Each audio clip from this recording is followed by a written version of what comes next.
Hello नमस्कार साथियों, आप सभी का प्रबल एग्रो स्टडी के इस यूट्यूब चैनल पर बहुत बहुत स्वागत है। साथियों, आज का जो हमारा वीडियो का टॉपिक है वो क्रॉप प्रोडक्शन टेक्नोलॉजी खरीफ क्रॉप है। इसमें कि हम चावल की खेती के बारे में देखने वाले हैं। तो इसका पार्ट फर्स्ट मैंने अपलोड कर दिया था जो कि 15 मिनट का था, उसमें भी काफ़ी इंपॉर्टेंट पॉइंट्स हमने देखे थे। ये इसका पार्ट सेकंड होने वाला है। तो जिन लोगों ने पार्ट फर्स्ट नहीं देखा है वो तुरंत जाके पार्ट फर्स्ट देख लें। फिर जो हम पार्ट फर्स्ट में देख चुके थे वो हम इसमें नहीं बताएंगे आपको, क्योंकि ये मैं आपको दिखा रहा हूँ, ये सब चीज़ हम पढ़े थे। ये कुछ इंपॉर्टेंट पॉइंट्स थे, ये अनाज के बारे में कि किस भाषा से लिया गया है, कैरियोप्सिस बोला जाता है, ये सब हम पढ़े थे। तो उसको ज़रूर देख लेंगे आप लोग, क्योंकि बहुत इंपॉर्टेंट चीज़ उसमें मैंने बताई है आप सभी के लिए। तो वानस्पतिक नाम एक बार रिवाइज कर लेते हैं। तो वानस्पतिक नाम ओराइजिस सटाइवा होता है धान का या चावल जिसको हम बोलते हैं। ग्रेमनी या पोएसीज की फैमिली होती है। इसमें गुणसूत्र संख्या 2n = 24 पाई जाती है। अब साथियों हम बात कर लेते हैं किसकी, तो आगे अब बात करते हैं। पहले आपको एक इन्फॉर्मेशन दे देता हूँ, यदि आप हिंदी मीडियम के छात्र हैं तो भी ठीक है, यदि आप इंग्लिश मीडियम के छात्र हैं तो भी ठीक है, क्योंकि ये वीडियो जो है मैंने जो है टेक्निकल वर्ड्स जितने भी हैं वो मैंने इंग्लिश में रखे हैं, बाकी हिंदी में भी रखा है मैंने। तो आपको क्या, यदि आप नोट्स चाहते हैं हिंदी या इंग्लिश में तो आप मुझे पर्सनली कांटेक्ट भी कर सकते हैं। डिस्क्रिप्शन बॉक्स में मैं अपना जो है मोबाइल नंबर दे दूंगा, तो उस पर आप मुझे पर्सनली व्हाट्सएप पे मैसेज कर सकते हैं। तो आपको वहाँ पे मैं जो नोट्स हैं वो मैं आपको प्रोवाइड करवा सकता हूँ। तो अब मैं बात करता हूँ सब इंपॉर्टेंट पॉइंट्स के बारे में। तो इनके मैंने बता दिया था, ओराइजेनिन प्रोटीन पाई जाती है। 2500 से 5000 लीटर पानी की आवश्यकता पड़ती है 1 किलो धान के उत्पादन के लिए। तो इसे ये सब चीज़ें मैंने बता दी थी, तो आप जो पार्ट फर्स्ट है उसको देख लें, दोबारा रिपीट नहीं करेंगे, ठीक है। तो भौगोलिक वितरण तक हम उसमें देख चुके थे। तो हम आर्थिक महत्व पर आ जाते हैं, जो कि अभी मैंने करवाया नहीं है। तो आर्थिक महत्व पे आ जाते हैं, वो वीडियो आप लोग ज़रूर देख लेना जिन्हें नहीं देखा है पार्ट फर्स्ट को। तो आर्थिक महत्व क्या है, तो आर्थिक महत्व को जानने से पहले आप सभी लोग जिनने वीडियो को अभी तक लाइक नहीं किया है तुरंत लाइक कर दीजिए, ठीक है, जब तक मैं स्टार्ट करता हूँ वीडियो को, क्योंकि काफ़ी मेहनत लगती है साथियों। आप सभी को ये टाइप करके मैं लाता हूँ और आपसे कुछ ले भी नहीं रहा हूँ, तो आप सभी का सपोर्ट ही है जो मुझे लाइक और सब्सक्राइब से आता है, ठीक है। लाइक सब्सक्राइब और आप जो लोग जो अपने फ्रेंड्स को शेयर कर देते हैं, ज़्यादा से ज़्यादा लोग इसको देखते हैं तो मुझे काफ़ी अच्छा लगता है। बस इतना आप कर दीजिए। तो हम शुरू करते हैं वीडियो को।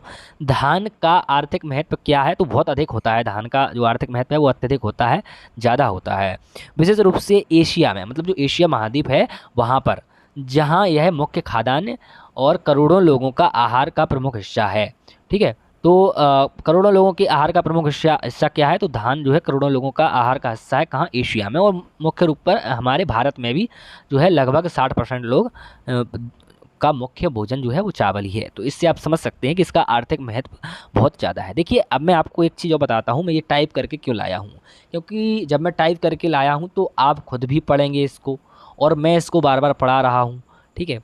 तो ये आपको समझ में जल्दी आएगा, ठीक है। तो इसलिए मैं इसको टाइप करके लाया हूँ। तो खाद्यान्न सुरक्षा क्या है, देखिए अब इससे जो है मैंने क्या बता रहा था मैं, आर्थिक महत्व। तो आर्थिक महत्व के ये आपके मेन आपके जो है ये आपके हेडिंग्स हैं।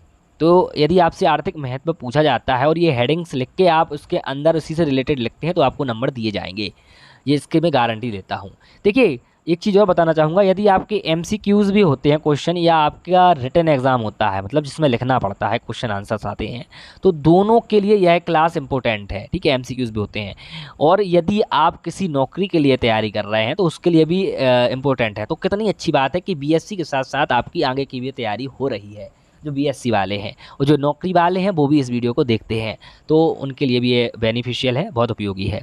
तो खाद्यान्न सुरक्षा तो रहती ही है, किससे, चावल की से, ठीक है। कई देशों का मुख्य आहार है। तो आप इनको हेडिंग्स बनाइएगा अपनी, जब भी यदि आपसे पूछा जाता है, ये यदि आपका रिटन एग्ज़ाम है तो ये आपकी हेडिंग्स हैं, और इसको आप, मैं इसका जो है पीडीएफ आपको टेलीग्राम पर अपलोड कर दूंगा, तो आप इसको एक बार पढ़ लेंगे। अब मैं आगे बढ़ता हूँ, लेकिन टेलीग्राम पर देखिए साथियों मैं तभी अपलोड करूँगा जब आप लोग इसको अधिक से अधिक शेयर करेंगे और ज़्यादा से ज़्यादा लोग इस वीडियो को देखेंगे, तभी मैं टेलीग्राम पर इसका पीडीएफ दूंगा, ठीक है। ज़्यादा से ज़्यादा लोग देखेंगे, सभी लोग शेयर करेंगे इसको, वीडियो को। मैं आपको फ्री ऑफ कॉस्ट में इसमें और भी चीज़ें जोड़ के आपको पीडीएफ दूंगा, दे दूंगा टेलीग्राम पे, तो टेलीग्राम आप ज्वाइन कर लेना। मिट्टी और जलवायु आवश्यकता क्या है, तो सॉइल एंड क्लाइमेट रिक्वायरमेंट क्या हो जाएगी इसकी, तो इसकी जो सॉइल मतलब मिट्टी की जलवायु आवश्यकता क्या है, मिट्टी और जलवायु आवश्यकता। तो इसके लिए जो मिट्टी की आवश्यकता होती है जैसा कि मैंने यहाँ पे ये बोल्ड कर रखा है, चिकनी मिट्टी और दोमट मिट्टी इसके लिए सर्वोत्तम रहती है। जिसका पीएच मान कितना होना चाहिए, पीएच मान 5.5 से 6.5 के बीच होना चाहिए। बस मिट्टी में आपको इतनी ही बात याद रखनी है, बाकी आप अपने मन से लिख सकते हैं। मिट्टी अगर आपसे पूछता है तो आपको इतनी याद रखना है कि चिकनी मिट्टी व दोमट मिट्टी इसके लिए सर्वोत्तम रहती है, ठीक है। लोमी सॉइल इसके लिए क्या रहती है, सबसे अच्छी मानी जाती है, सर्वोत्तम मानी जाती है, और 5.5 से 6.5 के बीच इसका पीएच मान होना चाहिए मिट्टी का, जो इसके लिए हम धान का उपयोग करते हैं, और हल्की अम्लीय से लेकर लगभग तटस्थ होती है। तो इतना आपको याद रखना है। और इसके अलावा आप अपने मन से थोड़ा सा उसमें लिखेंगे, जब आपका रिटन एग्ज़ाम होगा तो उसमें आपको नंबर दिए जाएंगे, इसकी मैं गारंटी लेता हूँ। तो अब मैं आगे बढ़ता हूँ जलवायु पर। तो जलवायु मतलब क्लाइमेट रिक्वायरमेंट इसका क्या है, जलवायु की मांग क्या है। तो धान की खेती जो है वो गर्म एवं आर्द्र जलवायु की है, मतलब हॉट एवं ह्यूमिड बोलते हैं इसको, क्या बोलते हैं, ये HOT, hot and humid condition चाहिए इसको, क्या हॉट एंड ह्यूमिड कंडीशन इसके लिए रिक्वायर्ड होती है, आवश्यकता होती है। 20 डिग्री से 35 डिग्री के बीच इसके लिए तापक्रम उपयुक्त माना जाता है, ठीक है। और 100 से 200 सेंटीमीटर वार्षिक वर्षा इसके लिए उपयुक्त होती है। तो इतनी ही बात आपको याद रखनी है। बाकी मैं इसका PDF आप सभी को दे दूंगा, तो उससे आप लोग ज़रूर पढ़ लेंगे इसको। लेकिन PDF तभी मिलेगा जब आप सभी लोग इसको देख लेंगे और अधिक से अधिक आप शेयर कर देंगे, और सभी आपके जो फ्रेंड्स हैं या रिलेटिव्स हैं, आपके सहपाठी हैं, जो भी हैं, वो देख लेंगे सभी लोग। किस में क्या हो जाएंगी वेराइटीज़। तो ये आपकी, देखिए मैं बता देता हूँ आपको एक बार कि जो आपकी वेराइटीज़ हैं वो काफ़ी महत्वपूर्ण होने वाली हैं, क्योंकि वेराइटीज़ पूछी जाती हैं आपके एग्ज़ाम्स में, चाहे आपका कोई भी एग्ज़ाम हो, ठीक है, सेमेस्टर एग्ज़ाम हो या कोई अन्य एग्ज़ाम आप देने जा रहे हो, जैसे जॉब्स के लिए देने जा रहे हो, या फिर आप इंटरव्यू देने जा रहे हो किसी भी जॉब्स के लिए, तो वहाँ भी आपसे वेराइटीज़ पूछ ली जाती हैं। तो कुछ उन्नत किस्में हैं, हाई यील्डिंग वेराइटीज़ हैं, उनके बारे में हम बात कर लेते हैं। जैसे बासमती का तो नाम आपने सुना ही है, तो ये आपको याद करना काफ़ी सरल होगा, इसलिए मैंने इस वेराइटी को लिखा है। पूसा बासमती नाम याद रखना है आपको, पूसा बासमती 1121, ठीक है, एक वेराइटी हो गई। पूसा बासमती 1509, दो वेराइटीज़ आपको याद हो चुकी हैं, ठीक है। बासमती चावल तो आपने सुना ही है नाम, यदि आप इसमें पूसा और जोड़ देंगे, पूसा और फिर बासमती और 1121, ठीक है, तो एक वेराइटीज़ याद हो गई। पूसा बासमती 1509, दो वेराइटीज़ याद हो गई, ठीक है। MTU 7029 सूर्या, तीन वेराइटीज़ हो गई। ये याद नहीं हो रही, कोई बात नहीं, याद हो जाए तो अच्छा है। रत्ना, कावेरी, नगीना 22, स्वर्णा, जागृति, प्रगति, इनको याद रखना काफ़ी सरल है। इनको आप देखिए, एक चीज़ और बताना चाहूँगा, जो मैं बता रहा हूँ वो आप पेन कॉपी से नोट भी कर सकते हैं, जो इम्पोर्टेंट पॉइंट आपको लगेंगे, क्योंकि जो टॉपर्स आते हैं या जो पास होते हैं अच्छे नंबर से, उनकी एक हैबिट होती है कि वो इम्पोर्टेंट पॉइंट्स को लिख के रख लेते हैं, जिससे कि उनको रिवाइज़ करने में बिल्कुल भी परेशानी नहीं होती है, जिससे कि वो टॉपर आ सकते हैं, क्योंकि वो रिवाइज़ करेंगे तो उनको वो चीज़ याद रहेगी, यही चीज़ होती है। तो उन्नत किस्में आपको याद हो गई होंगी, आशा करता हूँ। इनको आप लिख लेंगे, रत्ना, कावेरी, नगीना 22, स्वर्णा, जागृति, प्रगति, पूसा बासमती 1121, पूसा बासमती 1509, इन वेराइटीज़ को आप याद रख सकते हैं। संकर किस्में चाहें तो याद रख लेना, आप ये सब लिखिए आपके सामने, यदि ना चाहें तो कोई बात नहीं, इसको आप छोड़ सकते हैं। संकर किस्में आपसे हो सकता नहीं पूछेगा, क्योंकि आपके टॉपिक में नहीं दिया गया है। कृषि कार्य क्या हो जाएंगे, तो इसमें भूमि की तैयारी करना, ठीक है, जैसे कि समतलीकरण करना, उसको मतलब खेत को समतल करना, एक सा कर देना, उसका लेबल मिला देना, पानी से भरकर फसल लगाने के लिए तैयार कर देते हैं समतल करने के बाद। बीज की चयन और बुआई, ये इसकी प्रैक्टिसेज हैं, कुछ कृषि कार्य इसमें किए जाते हैं। तो बीज का चयन भी बहुत सोच समझ के करना चाहिए, उच्च गुणवत्ता वाला, रोग प्रतिरोधी हो, उपचारित करना चाहिए बुआई से पहले बीज को, ठीक है, ट्रीटमेंट बोलते हैं, सीड ट्रीटमेंट, ठीक है, ये सब चीज़ें इसमें आ जाएंगी बीज के चयन और बुआई में, ठीक है। अब निराई और गुड़ाई की बात कर लेते हैं। तो फसल की जो निराई गुड़ाई है वो खरपतवार को, यानी जो बीट्स होते हैं, खरपतवार होते हैं, उनको नियंत्रण करने के लिए, यानी जो घास उगाती है। खरपतवार क्या होते हैं, एक बार आपको बता देता हूँ। तो खरपतवार होते हैं अवांछित पौधे होते हैं, मतलब वे अवांछित पौधे जो बिन उगाए, मतलब जिनको हम उगाते नहीं हैं और खेत में उगाते हैं, उनको हम खरपतवार बोलते हैं, ठीक है।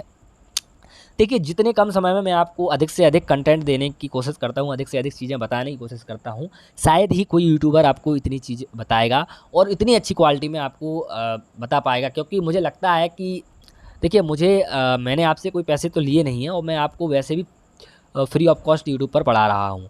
तो ये बस आप लोगों से मुझे एक ही चीज़ चाहिए, जो है आप लोगों का सपोर्ट। यदि वो नहीं मिलेगा तो उसके बिना देखिए हम आपके लिए वीडियोस कैसे ही ला पाएंगे। आपका सपोर्ट तो बहुत ज़रूरी है। तो देखिए हमने निराई गुड़ाई को देख लिया, खरपतवार नियंत्रण के लिए करते हैं और यह काम फसल के विकास के शुरुआती चरणों में किया जाता है। तो एक चीज़ अब आपको बता देता हूँ कि निराई गुड़ाई जो है वो 15 से पहली निराई गुड़ाई 15 से 20 दिन में कर देनी चाहिए। दो बार निराई गुड़ाई करनी चाहिए धान के खेत में। 15 से 20 दिन पर पहली निराई गुड़ाई कर देनी चाहिए और दूसरी निराई गुड़ाई जो है वो 40 से 45 दिन के बीच में कर देनी चाहिए। तो ये एक्स्ट्रा पॉइंट मैं आप सभी को बता दिया हूँ। अब हम इसकी सिंचाई पर बात कर लेते हैं। सिंचाई तो आप जानते ही होंगे, मतलब हम खेतों में पानी देते हैं, कृत्रिम रूप से खेतों में पानी देने को हम सिंचाई बोलते हैं। ये सिंचाई की डेफिनेशन होती है। इरिगेशन इसको इंग्लिश में बोलते हैं, इरिगेशन। अगर कोई इंग्लिश मीडियम वाला दिख रहा है बंदा तो उनका भी ध्यान मैं काफ़ी रखता हूँ वीडियो में। इरिगेशन बोलते हैं, आपको भी समझ आ जाएगा। तो धान की फसल को पूरे बढ़ने के दौरान लगातार पानी की आवश्यकता होती है। तो बहुत आवश्यकता होती है पानी की, आप सभी को पता है। हम पिछले पॉइंट में हमने पिछली क्लास में देखा भी था कि 1 किलो धान को उत्पादित करने के लिए 2500 से 5000 लीटर पानी की आवश्यकता होती है। कितनी? 2500 से 5000 लीटर, जो कि बहुत ज़्यादा अमाउंट होता है। ठीक है, तो पानी की आवश्यकता जो है बहुत ज़्यादा पड़ती है। और ठीक है, ये आपको याद रखना है। खाद और उर्वरक में आपको याद रखना है NPK दिया जाता है, संतुलित मात्रा में देना चाहिए, ऐसे कुछ आप लिख सकते हैं। ठीक है, और इसके लिए आप लिख सकते हैं 100, 80 और ऐसे 60 करके, ऐसे आप लिख सकते हैं। ये आपका रेशियो है NPK का। ठीक है, NPK का आपका रेशियो है 100, 80, 60 के समथिंग होता है। ऐसे ही आपको याद रखना है। धान की खेती के प्रकार, ये सब आपको जो है मैं PDF दूंगा, तो ये सब आपको उसी से पढ़ने हैं। अभी आप देख सकते हैं इनको, तो इनका मैं PDF दूंगा। धान की खेती रोपाई द्वारा खेती कैसे करते हैं, तो खेत की तैयारी करना। ठीक है, तो ये सब चीज़ें आपको PDF से ही पढ़ना है, जो PDF मैं दूंगा आपको। लेकिन PDF आपको तभी दूंगा जब आप लोग शेयर करेंगे। तो बस प्लीज़ आप लोग थोड़ा सा सपोर्ट कीजिए हमको। और थोड़ा सा विधि देख लेते हैं पौध तैयार करने की। तो पौध तैयार करने के लिए हम 20वां भाग का उपयोग करते हैं। मतलब 1 हेक्टेयर में बोना है तो 1 हेक्टेयर का 20वां भाग हम प्रयोग करते हैं। किसके लिए? पौध उगाने के लिए 20वां भाग। ठीक है, ये आपको याद रखना है। तो ऐसे ही पॉइंट्स आपको ये है, मुझे आपको PDF मिल जाएगी तो आप ये चीज़ पढ़ सकते हैं। शुष्क विधि, ड्राई मेथड, ये पौध धान की पौध तैयार करने की विधि है। शुष्क विधि हो जाएगी एक। ठीक है, ये याद रखिएगा। ये मैं आपको दे दूंगा, ये आपका इम्पोर्टेंट है, लेकिन ये आप वहीं से पढ़ेंगे। टेलीग्राम को ज्वाइन कर लेंगे, वहीं मैं आपको दूंगा। उससे पहले आप लोग इस वीडियो को शेयर कर दीजिए अपने सभी जितने भी आपके फ्रेंड्स हैं और जितने भी आपके ग्रुप हैं एग्रीकल्चर के, जो 3rd सेमेस्टर में पढ़ते हैं। तो इस विधि द्वारा, ये भीगी विधि है, इस विधि द्वारा ये सब आपको पढ़ लेना है, उसी में पढ़ लेना है। अब हम इसमें डैपोक विधि भी है और पौध की रोपाई को ज़रूर देख लेते हैं। तो 20 से 25 दिन में पौध की रोपाई करते हैं। कितने में करते हैं? 20 से 25 दिन में करते हैं पौध की रोपाई। और 12 से 15 सेंटीमीटर हो जाती है जब इनकी क्या ऊंचाई, लंबाई बोल सकते हैं या ऊंचाई, लंबाई बोलेंगे। तो इनकी लंबाई जब ऊंचाई बोलते हैं या लंबाई बोल दो, कुछ भी बोल दो, तो ये 12 से 15 सेंटीमीटर हो जाती है, तब इसकी खेत में रोपाई कर देते हैं। ठीक है, ये आपको याद रखना है। मोस्ट इंपॉर्टेंट चीज़ इसमें आपकी उपज है। क्या है? उपज इसमें मोस्ट इंपॉर्टेंट चीज़ है। क्या है? उपज। तो उपज में क्या हो जाएगा? धान की औसत उपज तो आपको दिख रहा है 50 से 55 क्विंटल प्रति हेक्टेयर है। लेकिन आपको एग्जाम में केवल इतना लिख के नहीं आना कि 50 से 55 क्विंटल है।